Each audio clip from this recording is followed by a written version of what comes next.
Getting the really perfect ideal loaf is something we really only achieve, I think, a couple times a year. It's a really delicate balance, almost like a spider web of getting everything just right. The fermentation has to be right, and the levain has to be right, and the hydration has to be right. And if any of those things are off, it kind of pulls the whole web. I taste all of the mixes throughout the day because flavor is one of the best indicators of whether we're on track. So I eat a lot of bread.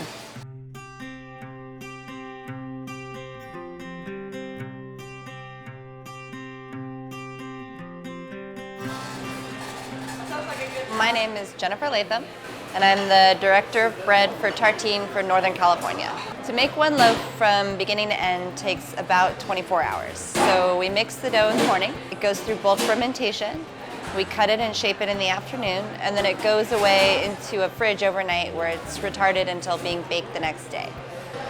I think there's something really special about the bread that we make because we do push the hydration.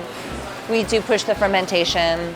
We do use these special flours. We're not really making bread sort of the safe way, where if you make it a little drier, you add some commercial yeast, it's going to be a little more reliable, but it's also going to be a little bit stiffer.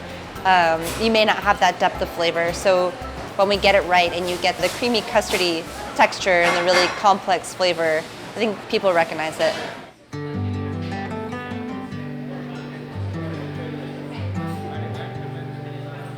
Starter is a really fine balance of yeast and bacteria that we have to cultivate very carefully in order to keep it happy. So we feed it very frequently so it always stays fresh.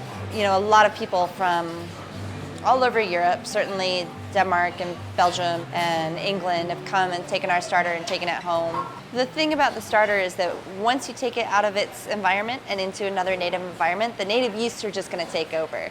So from one day to the next, you know, we can send our Tartine starter to Austria, and then when it gets to Austria, within 2 weeks, it's going to re-equalize, and the Austrian native yeasts and the Austrian bacteria are going to take over. It's not going to be the same thing. So it's kind of one of the beautiful things is it's always, you know, you send it on its way and it evolves and becomes what it is out in the world.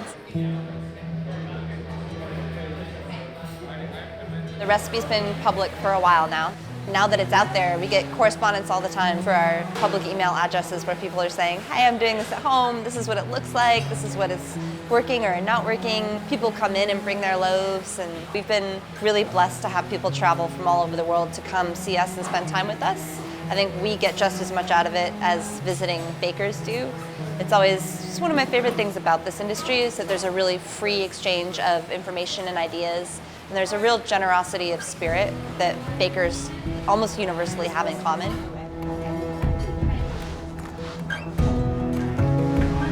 The advice I would give to a beginning baker is just bake, bake, bake. And the more practice, the better it's going to be. And the nice thing about baking bread is that even if it's not perfect, like I said, we only get perfect bread a few days a year. The rest of the time that it's not perfect, it's still really good. And every time you do it, you're going to learn a little bit and learn a little bit and learn a little bit. It's never over. You're never a finished perfect bread baker. You always have more to learn, and that's the beauty of it.